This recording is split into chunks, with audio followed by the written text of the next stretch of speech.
시청자 여러분, 최근 장세를 어떻게 보십니까? 제가 볼 때는 거래소 시장보다는 코스닥 시장이 우위를, 그리고 대형주보다는 중소형주가 더 강한 장세라고 저는 판단을 하고 있습니다. 자, 오늘 그래서 하반기에 성장 가능성이 높은 중소형주를 좀 더 집중적으로 깊이 있는 분석 위해서 윤주호 엄브렐러 리서치 대표를 직접 스튜디오에 모셨습니다. 대표님 안녕하십니까? 안녕하십니까. 제가 잠깐 모두에 말씀드렸습니다만 요즘은 거래소 시장보다는 코스닥이 좀 더 강한 모습, 특히 이번 주에 코스닥 시장은 연 닷새째 상승을 하면서요. 네. 연중 고점이기도 하고 또 20년 만에 가장 높은 고점이라 그래요. 네. 왜 이렇게 코스닥 시장이 강한 건지 그 배경 좀 설명해 주시죠. 일단 중요한 거는 코스피가 어제 이제 유가가 오르면서 기술적 반등이 나오긴 하지만 코스피의 상승 여력이 이제 어느 정도 떨어졌기 때문에 그렇다고 볼 수 있을 것 같고요. 네. 이제 6월 달에 보시면은 오늘 데이터가 나왔습니다만 수출 금액이 5월 대비 MOM으로 그러니까 전달 대비해서 빠졌습니다. 결국에는 수출의 모멘텀이 빠지면서 한국의 코스피의 상승을 이끌었던 삼성전자, 현대차의 상승 탄력이 둔화될 수밖에 없는 그런 상황이고요. 가장 중요한 거는 이제 코스닥이 이렇게 많이 올랐는데 코스닥이 진짜 좋아진 거냐라기보다는 연초 대비 이제 주가가 오른 지수를 제가 한번 갖고 와봤습니다. 그래서 네. 화면에서 보시는 것처럼 예, 다우, 나스닥, 러셀, 코스피도 심지어 15%나 올랐거든요. 사실 그렇죠. 네, 코스닥이 한 달 전에 마이너스였습니다. 연초 대비. 맞습니다. 그렇기 때문에 지금 이제 보면 항생과 상해 종합지수를 빼고서는 어떻게 보면 이제 지수의 키 맞추기 구간에 있다라고 저는 생각을 좀 하고 있어요. 네. 그렇다면 지금 뭐 도표도 나오고 있습니다만 연초 대비해서는 거래소 시장이 더 강하지만 코스피가 강하지만 최근 일주일간 보면 코스닥이 더 강한 모습 보이고 있거든요. 네. 이제 3분기가 시작됐고 그럼 3분기에는 과연 코스닥이 계속 이렇게 강한 신호를 보일 수 있을 것 같습니까? 일단은 수출 모멘텀이 꺾였기 때문에 시장의 유동성이 지금 다 회수되는 구간은 아닙니다. 그래서 이 유동성이 결국에는 어떤 업종을 갈까 보면은 가장 좋은 거는 사실 어떤 실적 성장의 모멘텀은 이미 정보가 너무 많아서 다 알고 계시는 내용들이거든요. 네. 지금 가장 메리트가 있는 거는 가격 모멘텀이 있는 겁니다. 가격 모멘텀이 있다는 거는 가격 조정이 나와서 쉬고 있는 종목들이 조금만 모멘텀이 있어도 금방 오를 가능성이 있다라고 저는 생각을 좀 하고 있습니다. 그래서 연초부터 저는 이제 바이오로 올해는 금리가 올라가는 추세이기 때문에 힘들 거라고 생각을 했었는데 최근에 미국 국채 금리나 이런 것들을 보시면은 오히려 하향 안정화 추세를 좀 하고 있거든요. 경기가 좋아졌는데 왜 장기 10년물 미국 국채 10년물 금리가 왜 빠질까를 그렇죠. 생각해 보면 네. 결국에 다양한 외부 수급적인 요인도 있습니다. 미국이 국채를 계속 찍어내야 되는 그런 부분도 있는데 어쨌든 이런 부분이 결국엔 경기 민감주에 대한 선호도를 조금씩 줄일 수밖에 없는 그런 구간이다. 그러면 경기 민감주의 탄력이 둔화되고 그다음에 저희가 삼성전자, 현대차로 불리는 수출주의 수출 모멘텀이 둔화되고 그럼 결국에는 내수주와 멀티플을 올리는 고성장주로 갈 수밖에 없다라는 게 제 생각이고요. 그래서 아까 뉴스에도 나왔지만 카카오 게임즈나 이런 게임주, 그 다음에 바이오주 엄청 오르셨거든요. 그래서 이런 이런 섹터들 중심으로 종목을 좀 보시면 될 것 같습니다. 네. 일단은 대표님 말씀대로 대형주보다는 중소형주 그리고 거래소보다는 코스닥 쪽에 조금 더 무게 중심이 실린다면은 과연 중소형주 중에서 어떤 섹터에 관심을 가져야 될까요? 네, 방금 말씀드린 바이오랑 이제 게임 섹터가 가장 좋고요. 그다음에 5G도 사실은 가격 이게 특별한 모멘텀은 없습니다만 최근에 뉴스가 나오고 있거든요. 연말에 이제 정부가 이제 다른 정책들을 내놓으려고 하고 있는데 이렇게 가격 조정에 나와 있는 중소형주가 지금은 굉장히 매력적이라고 저는 생각을 하고 있고요.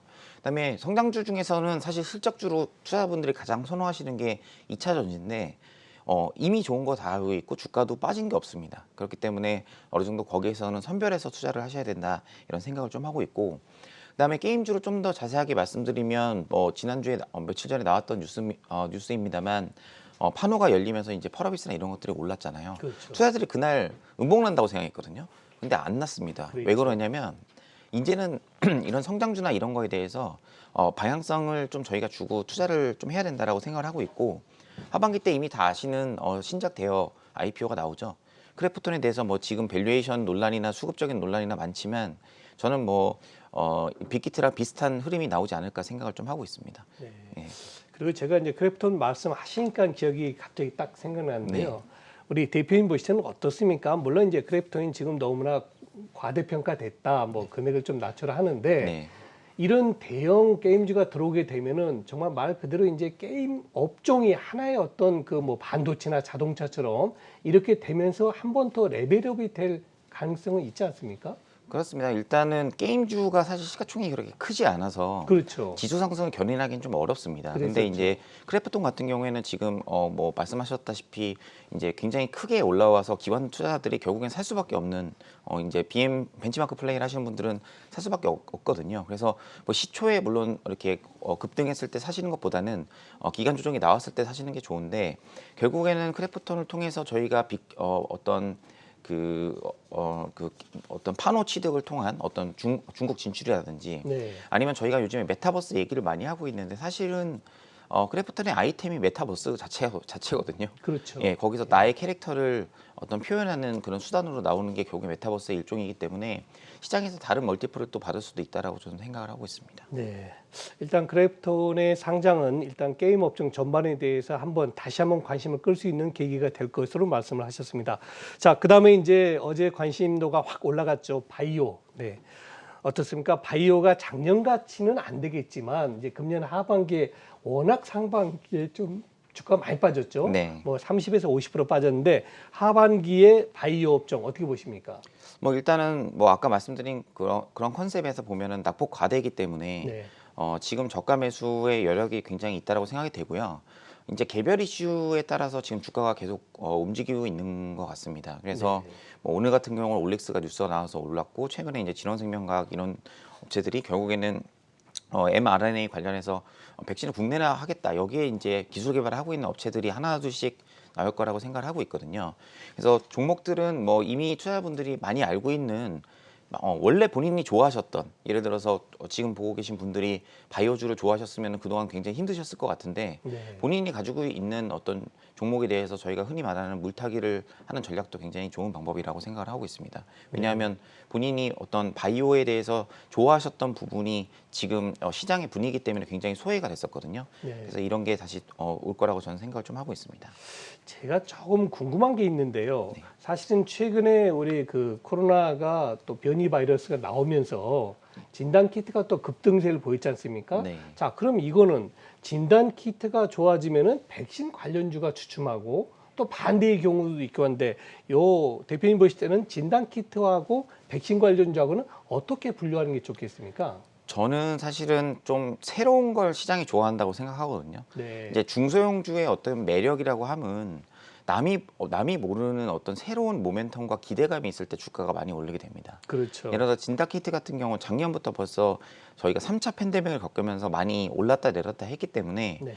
빠져 있을 때 샀다가 뉴스가 나오면 파는 그런 전략이 있겠지만 네. 고점이 점점 낮아지는 거 실적은 더 좋아지는데 고점은 낮아지고 있습니다. 그렇게 이 하고 얘기는 있죠. 예, 예. PER이 빠진다는 얘기거든요. 그러니까 시장에서 기대감을 많이 안 준다는 얘기예요. 그러면은 사실 저희가 얘기하는 단기 트레이딩 전략, 그러니까 들고 있다 튀면 파는 그런 전략이 좋을 것 같고 아까 말씀하셨던 백신 같은 경우에는 뭐 저희가 뭐 녹십자나 어떤 다양한 업체들에 투자를 했었는데 이런 쪽보다는 이제 새로운 모멘텀 그러니까 방금 말씀드린 국내에서 mRNA 쪽 기술을 지금 이전 받아서 국내 백신을 생산할 수 있을 것 같은 업체들이 지금 리포트가 나오면서 주가가 오르고 있거든요. 네. 바이오니아도 오늘 리포트가 나오면서 올랐고 그래서 기존에 없던 것들이 새롭게 생겼을 때 오히려 투자들이 굉장히 좋아한다는 걸 아실 수 있을 겁니다. 네.